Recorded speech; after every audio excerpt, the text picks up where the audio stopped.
Mounting a MagnaLatch Top Pull model child safety gate latch is quick and easy on most gates.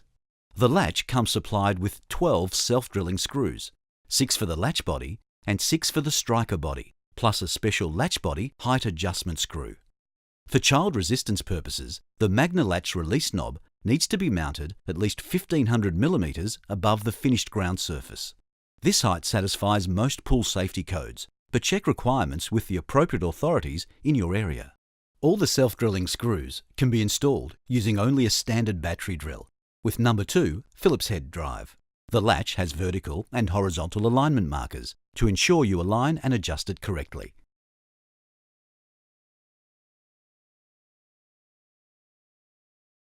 Use a Phillips head screwdriver to adjust horizontally as necessary.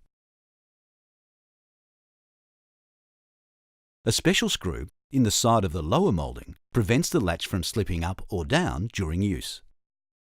Your latch is now ready for use. Check that the release knob works smoothly. Open and close the gate to check there are no obstructions to latch engagement.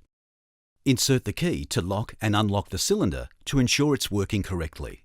Note the convenient red dot locked/unlocked indicator. Your MagnaLatch is now ready for many years of reliable operation.